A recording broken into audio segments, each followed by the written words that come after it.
Praise the lord. దేవుని పరిశుద్ధ నామానికి స్తుతి కలుగునుగాక. దైవ వాక్కు అనే డైలీ కార్యక్రమానికి ప్రేమతో మిమ్మల్ని ఆహ్వానిస్తూ ఉన్నాను. అందరూ బాగున్నారా? దేవుని కృపా కనికరాలు మీకు నిరంతరము తోడై దినదినము మిమ్మల్ని దీవించి కాపాడునుగాక. ఈరోజు వాక్యం నిమిత్తం కొలస్సీలకు రాసిన పత్రిక 2వ అధ్యాయం 7వ వచనాన్ని మనం చదువుకుందాం. 6-7 వచనాలు కలిసి ఉన్నవి, మనం చదువుదాం.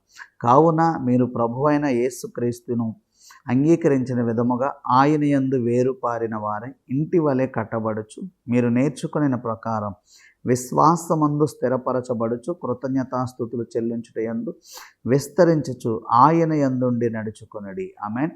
పౌలు గారు చూడండి, దేవుని నమ్ముకొనిన ప్రజలు ఎలా ఉండాలి అన్న విషయాన్ని ఇక్కడ చాలా క్లారిటీగా తెలియపరుస్తుంది. ఎలా ఉండాలంట అక్కడ అంటున్నారు కదా, ఆయన యందు వేరుపారిన వారై ఇంటి వలె కట్టబడుచు. అంటే ఆయనలో వేరుపారిన వారై అంటే లోతైన అనుభవాలకి స్థిరమైన ఒక ఫౌండేషన్. చూడండి, ఒక గృహం కడతాం, ఎలా కడతాం? లోతుగా పునాది తవ్వి, ఏమంటే ఒక గట్టి పునాది. ఏ వ్యక్తి అయినా ఇల్లు కట్టుకునేవాడు మంచి పునాది వేయాలని ఆశపడతాడు. పైన ఎలా ఉన్నా పర్వాలేదు, ఎందుకంటే చాలామంది అనుకుంటారు నెమ్మదిగా చేసుకోవచ్చులే పని, కానీ పునాది దగ్గర ఆలోచించకూడదు. ఎందుకంటే పైన పని ఎప్పుడైనా నెమ్మదిగా చేసుకుంటాడు, కానీ పునాది స్ట్రాంగ్గా. అలాగే దేవుని బిడ్డలు బలమైన పునాది చేత వేరు పారి లోతైన విశ్వాసం, లోతైన అనుభవంతో కట్టబడాలి. ఇంటి వలె కట్టబడాలంటే ఇల్లు ఎలా కడతామంటే ఒక్కొక్క ఇటుక పేర్చి ఒకదాని మీద ఒకటి పేర్చుకుంటూ మనం ఎలా కడతామో, ఆత్మీయ జీవితం కూడా అంతే. ఎలా అంటే డే బై డే మనము కట్టబడుతూ వెళ్ళాలన్నమాట. దేవునికి మహిమ కలుగునగాక.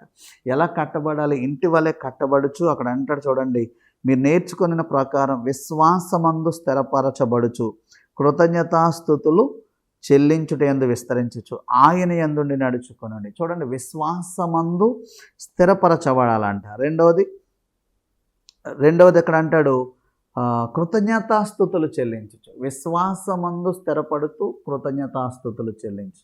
ఒక ఇల్లు కట్టినట్లుగా ఇంటికి చూడండి, ఇసుక సిమెంటు కలిపి, కంకర కలిపి ఎలాగ దాన్ని స్థిరంగా మరి బలమైన కట్టడంగా కడతామో, కృతజ్ఞతాస్తుతులు. రెండవది విశ్వాసము కృతజ్ఞతాస్తుతులు.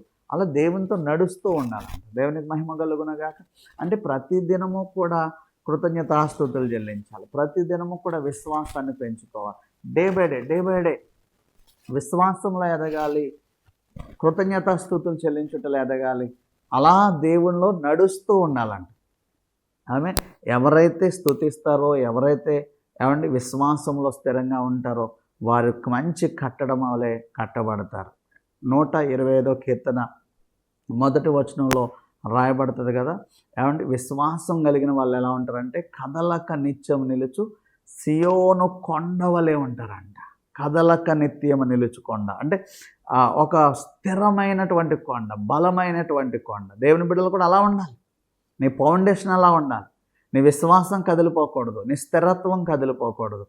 దేవుని స్తుతించుటలో నువ్వు అలసిపోకూడదు, దేవునితో నడుచుటలో నువ్వు అలసిపోకూడదు. ఆ విధమైన అనుభవాలతో మన ఆత్మీయ జీవితాన్ని కట్టుకోవాలి. ఎవరైతే అలా కట్టుకుంటారో ఇంటి వలె కట్టబడుతూ వేరు పారిన వారి వలె మరి ఎవరైతే ఉంటారో వారు దేవుని యొక్క కృప పొందుకుంటారు, దేవుని యొక్క ఆశీర్వాదం పొందుకుంటారు. నీ విశ్వాసము, నీ యొక్క కృతజ్ఞతాస్తుతులు నీ కుటుంబాన్ని దినదినము ఎదిగేటట్లుగా చేస్తాయి. కాబట్టి మీరు మీ కుటుంబం విశ్వాసంలో కృతజ్ఞతాస్తుతులు చెల్లించుటలో, దేవుని యందు మరి నడుచుటలో మరి స్థిరపడుతూ ఇంటి వలె కట్టబడుదురుగాక. ఇంటి వలె కట్టబడే కృప మీకు కలుగునుగాక. God bless you. పరిశుద్ధమైన తండ్రి, విన్న మాటలు వారి యొక్క హృదయంలో భద్రపరచండి నాయన. ఇల్లు కట్టినట్లుగా డే బై డే ఒక మెట్టు మీద ఒక మెట్టు ప్రభువా విశ్వాసంలో కృతజ్ఞతాస్తుతులు చెల్లించుట బిడ్డలు ఎదిగింపచేయండి.